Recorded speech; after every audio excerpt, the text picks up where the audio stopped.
দ্রব্যদের শূন্য অথবা বাসনা রহিত হতে পারে না, তবে বাসনার আরেকটি ভাটি তাকে পরিবর্তন করতে হবে।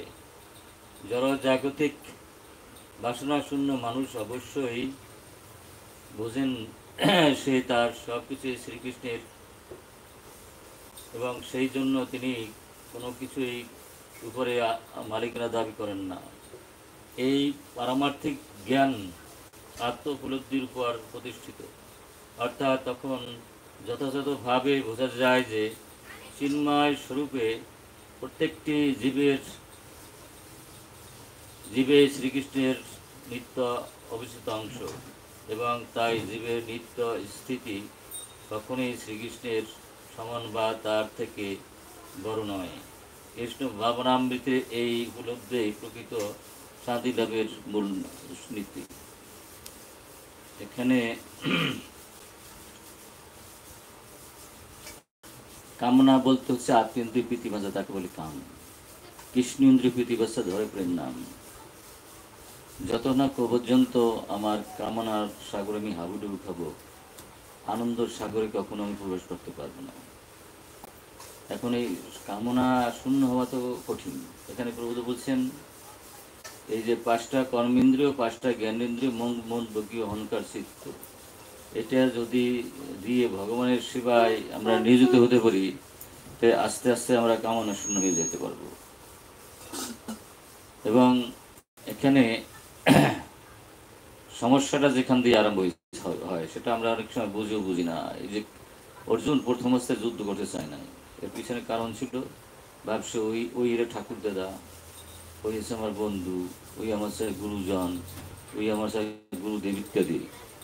এখানে সেই ভাগবত বলছে অহম মম অভিজ্ঞান উত্থায় কামলবধি মনে। যখন জীবের মধ্যে আমি এবং আমার ভাবনা থাকে তখন জীব মোহগ্রস্ত হয়। যখন জীব মোহগ্রস্ত হয় তখন সে দুঃখের সাগরে হাবুডুবু খায়।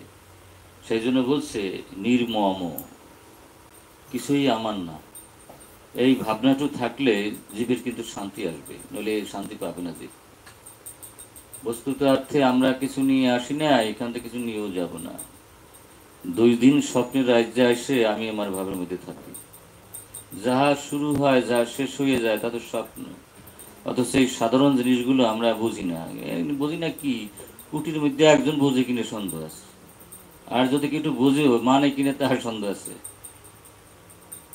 হয়তো আমরা কেউ বুঝি একটু, কিন্তু মানি না, মনে থাকে। বুঝছেন?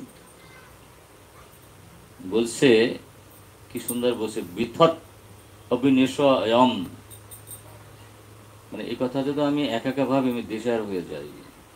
তারপর বলছে যথা গুণেষু অথ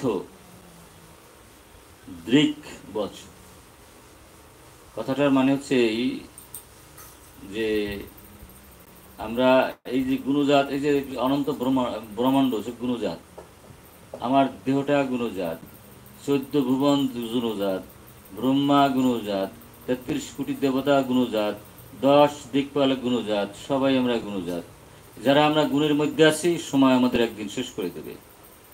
শুরু হয় এবং শেষ হয়ে যায়। এই যাহার শুরু হয় শেষ হয়ে যায় তার জন্য মায়া করে লাভটা কি? অথচ আমরা যারা মূর্খ মানুষগুলো, এটা নিয়ে আমাদের ঘর সংসার, এটাই নিয়ে আমাদের মাতবাড়ি। এই জন্য বলছে নির্মম। এখানে বলছে জয় সংস্পর্শ ভোগা দুঃখ জনয় বয়তে আদি অন্ত বন্ত রমতে বুধ। যে বিষয়গুলো শুরু হয় তার শেষ হয়ে যায়, যার শুরু হয় যার শেষ হয়ে যায় তাদের স্বপ্ন।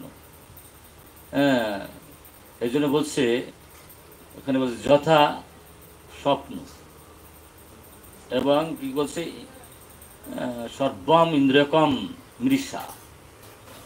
ইন্দ্রিয় যা কিছু দেখি, চোখ দিয়ে যা দেখি তার স্বপ্ন, কান দিয়ে যা শুনি তার স্বপ্ন, মুখ দিয়ে যা আহার করি তার স্বপ্ন, পা দিয়ে যেখানে যাই সব স্বপ্ন।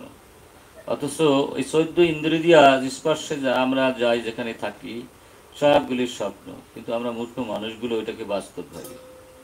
এই জন্য এখানে বলছে আমাদের এখানে দ্বাদশ মহাজনের অন্যতম শ্রেষ্ঠ মহাজন যমরাজ বলছেন, যখন আপনার 19 রাজা তার মৃত্যুবরণ